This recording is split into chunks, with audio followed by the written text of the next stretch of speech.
दोस्तों अक्सर हिंदुओं को बाहर से विदेश से आने वाला बताया जाता है। मैंने आप लोगों को एक पुस्तक बताई थी, वैदिक संपत्ति। यह जो पुस्तक है यह 750 रुपये में आपको घर बैठे मिल जाएगी।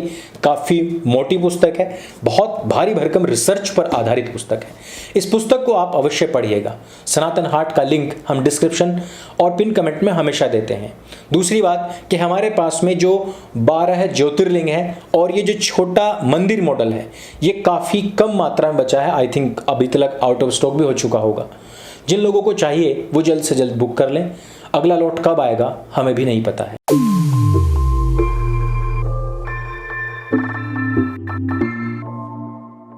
नमस्ते दोस्तों, आप सबका एक बार फिर से स्वागत है आपके अपने YouTube चैनल सत्य सनातन में।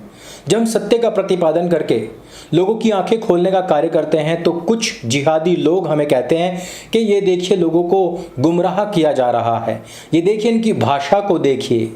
लेकिन YouTube पर जिन लोगों ने गाली गलौज को ही अपना धंधा, अपना बिजनेस बना रखा है, उन लोगों को सपोर्ट भी सबसे ज़्यादा यही लोग, जिहादी लोग ही करते हैं।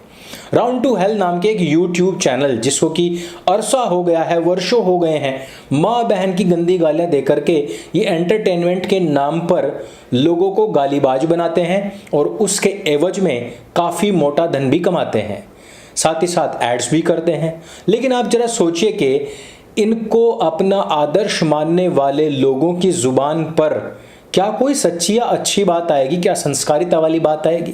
क्या ज्ञान ध्यान वाली बात आएगी? क्या सत्य अहिंसा के लिए लड़ने वाली बात आएगी?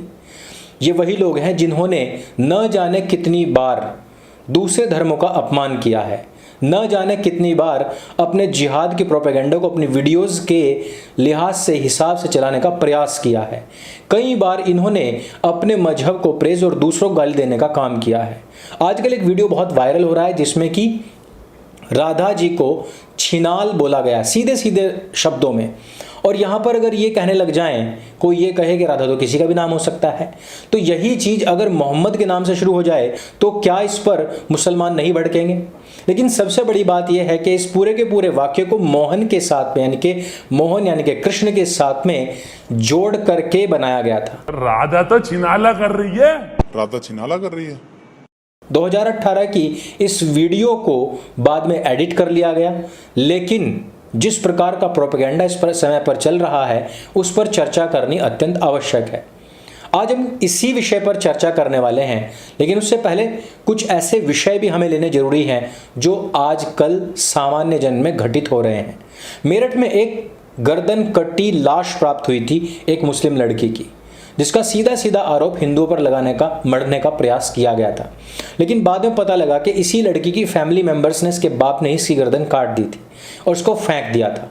और कारण ये था कि मुसलमानों में ही दूसरी बिरादरी के लड़के से ये मोहब्बत करती थी, यानी कि दोनों थे ही मुसलमान, लेकिन क्योंकि बिरादरी दूसरी थी। ये सुनकर के आपके कान खड़े हो जाएंगे कि मुसलमानों में बिरादरीवाद। जी हाँ, बिरादरीवाद, फिरकावाद। मैंने बहुत समय पहले कहा था कि एक गुज्जर मुसलमान और एक त्यागी मुसलमान है और एक राणा मुसलमान है और एक जाट मुसलमान है। आप जरा देखिएगा कि क्या इनकी आपस में शादियां होती हैं। अगर उनका जाति बिरादरी से कोई वास्ता, कोई ताल्लुक ही ना होता है, वो त्यागी, मलिक, राणा, गुज्जर ये सरनेम छोड़ चुके होते। लेकिन भारतीय मुसलमान पूरी तरीके से मुसलमान भी नहीं बन पाया और पूरी तरीके से हिंदू भी नहीं बन पाया। जिस प्रकार दो जेंडर के बीच में एक जेंडर होता है और वो सीधे ताली ही बजा करके, शोर शराबा करके ध्यान आकर्षण करने का कार्य करता है, केवल वही कार्य अब इनके पास में बचा हुआ है। वैसे साथ ही साथ एक और खबर मैं आपको बता दूं कि मुसलमान बहुल क्षेत्रों में बहन बेटियों और हिंदुओं पर दबाव बनाया जा रहा है कि उनको इस्लाम कबूल कर लेना चाहिए, नहीं तो गांव में नहीं रहेंगे। ऐसे में बहन बेटियों के साथ में अत्याचार, दुराचार भी होता है और उनको सजाएं भी दी जाती हैं। खबरें तो डोमेन में हैं, लेकिन इनके ऊपर कोई भी संज्ञान लेने वाला नहीं है। झारखंड में तो ईसाइयों ने भी अपना बुलंद कर दिया है मोर्चा। कह रहे हैं कि हम ईसाई हैं और तिरंगे के सामने हम सिर नहीं झुकाएंगे, सैल्यूट नहीं करेंगे। चलो छोड़ दीजिए इन सब बातों को और थोड़ा और आगे बढ़ते हैं। श्रृंगार गौरी केस मामला आपको पता ही होगा, जिसके बाद में नुपुर शर्मा का केस काफी उछाला गया था। इसी मामले में पैरोकार हैं सोहनलाल आर्य जी, जिनको सरतन से जुदा करने की धमकियां मिल रही हैं। अब कुछ लोग कहते हैं कि आर्य जो होते हैं वो तो मंदिर के पक्ष में ही नहीं होते हैं, लेकिन कितने मंदिर तुड़वाए और कितनी मंदिरों की मूर्तियों को उठा करके खंडित किया गया आर्यों के द्वारा, यह ब्यौरा किसी के पास में नहीं है। कुछ एक छद्म कहानियां बना करके कुछ पंडे, कुछ पुरोहित और कुछ धंधेबाज सुना देंगे। लेकिन आज सोहनलाल आर्य जी के विषय में कितने पंडे, पुजारी और कितने ये पाखंडी लोग जानते हैं, इस विषय में चर्चा ही मत करो, नहीं तो पाखंडियों का अगला बिगुल फूंक जाएगा। चलिए नुपुर शर्मा से थोड़ा और आगे बढ़ते हैं और थोड़ा सा इस विषय पर चर्चा करते हैं कि ये जो यूट्यूबर्स हैं ये करते क्या हैं। इससे पहले एक चीज का और संज्ञान ले लीजिए, ये कोई राधा जी के ऊपर या सीता जी के ऊपर या कृष्ण जी के ऊपर कोई पहली बार लांछन या आक्षेप या उनको बदनाम करने का कार्य नहीं है। अभी हम कुछ दिनों पहले ही, 3-4 दिन पहले ही कुछ अमृत महोत्सव मना रहे थे अपनी आज़ादी का, लेकिन किसी को ये याद नहीं रहा कि डायरेक्ट एक्शन डे जो उससे जस्ट 1 साल पहले हुआ था, उसमें क्या हुआ था। हिंदुओं को घरों से घसीट घसीट करके मारा जा रहा था, आर्य समाजियों लोगों को घसीट घसीट करके मौत के घाट उतारा जा रहा था। और ये लड़ाई, ये जिसको ब्लास्फेमी कहते हैं या सरतन से जुदा की बात करते हैं, कहाँ से शुरू हुई थी? मुसलमानों की पूरी जमात ने मिलकर के सीता का छिनाला और कृष्ण तेरी गीता जलानी पड़ेगी, ये 2 पुस्तकें लिखी थी। इससे पहले किसी भी हिंदू, किसी भी आर्य समाज के व्यक्ति ने इस्लाम पर कोई आक्षेप नहीं किया था, जिसका जवाब देते हुए रंगीला रसूल नाम की पुस्तक लिखी गई थी, जिसके बाद में अन्यान्य समीक्षात्मक ऐसी पुस्तकें आर्य समाज के द्वारा लिखी गई जिसमें कि कैप्टन मोमो साहब का चरित्र चित्रण किया गया था। लेकिन इस बात से खफा होकर के उन लोगों ने उन आर्य समाज के लोगों को छुप छुप करके या कहिए कि धोखे से मारना शुरू कर दिया। जिन्होंने सीता का छिनाला और कृष्ण तेरी गीता जलानी पड़ेगी किताबें लिखी थी, उनका कभी कुछ नहीं हुआ, हिंदुओं ने धमकी नहीं दी, सिर्फ वहां से सवाल उठा और इधर से जवाब गया था। लेकिन उनको जवाब पसंद नहीं आ रहा, उन्होंने गले उतारने शुरू कर दिए थे। यही चीज रिपीटेड मोड पर कई बार हुई। इसी चीज की शिकार हुई नुपुर शर्मा। नुपुर शर्मा को जितनी भी धमकियां मिली, उसके ऊपर आज तक किसी भी मोमेंट ने या किसी भी इस्लामिक व्यक्ति ने या किसी भी यूट्यूबर ने, तथाकथित ये जितने भी एंटरटेनर्स हैं, इन्होंने किसी ने भी इस पर बात नहीं की कि जब तुम्हारी कामुक पुस्तकों में ये बातें लिखी हुई हैं तो नुपुर शर्मा की गलती क्या है। लेकिन उसके बावजूद इस प्रोपेगेंडा को आगे बढ़ाया गया। इस्लाम को मजबूत करने के लिए हर एक वो व्यक्ति लगा रहा जिसके प्रोपेगेंडा में, जिसकी कथित कॉमेडी के चक्कर में हिंदू लड़के खाना पीना छोड़ करके उनकी गंदी गालियों पर ठाके लगाने का काम करते हैं, हैंड फ्री लगा करके। अब इसी प्रोपेगेंडा में एक चीज़ सामने आई कि जिसमें कि राउंड टू हेल नाम ये जो चैनल है, इसको चलाने वाले सारे के सारे मोमीन हैं। इन्होंने काफ़ी समय पहले से ही ये प्रोपेगेंडा शुरू कर दिया था। इसमें एक सेंटेंस आता है और इस वीडियो को मैं नीचे अपने टेलीग्राम ग्रुप पर भी सेंड कर दूंगा, जिसको कि इन्होंने बाद में एडिट कर लिया था। ये वीडियो आपको कहीं और नहीं मिलेगी, हमारे टेलीग्राम ग्रुप पर मिल जाएगी। छिनाला शब्द शायद आप लोग जानते ही होंगे। पहले इन्होंने सीता का छिनाला लिखा और अब इन्होंने राधा को ही सीधे सीधे छिनाल बता दिया है। क्या ये लोग यहाँ पर मोहम्मद या आयशा को या किसी फातिमा बीबी या इनसे संबंधित जितने भी इस्लामिक नाम हैं, क्या उस पर कोई भी ऐसी वीडियो बना सकते थे?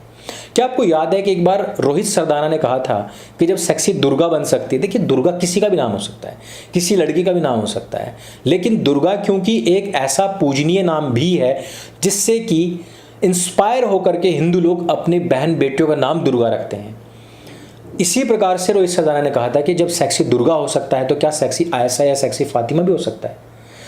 वहां से भी इंस्पायर होकर के मुसलमान अपनी बहन बेटियों का नाम इसी प्रकार से रखते होंगे। यहां पर सिर्फ ये कहा था कि इंस्पायर होकर के किसी भी बहन बेटी का नाम अगर ऐसा रखा जाए और वो इस प्रकार का कोई कैरेक्टर अदा करती हो तो उसके ऊपर कोई फिल्म, कैरेक्टर, टाइटल, फिल्म की स्क्रिप्ट कुछ भी बनाया जा सकता है। क्या आप जानते हैं कि रोहित सरदाना के नाम पर उसी समय पर ही बाउंड्री निकल गई थी, उसी समय पर उनका सरतन से दुआ करने का फरमान निकल चुका था और उसी समय पर उनके खिलाफ काफ़ी प्रोपेगेंडा चलना भी शुरू हो गया था, जिसके बाद उनको सुरक्षा भी दी गई थी। और उनकी मृत्यु के बाद में लोगों ने इसी बिंदु को, उनको इसी स्टेटमेंट को ही लेकर के काफ़ी गंदी और भद्दी गालियाँ दी थी और कहा था कि इसने क्योंकि बेअदबी की थी, क्योंकि इसने ईश निंदा की थी, इस वजह से देखो सड़ सड़ करके ये व्यक्ति मरा है। काफ़ी लोगों ने यह भी कहा था कि आकस्मिक मृत्यु नहीं, ये हत्या भी हो सकती है।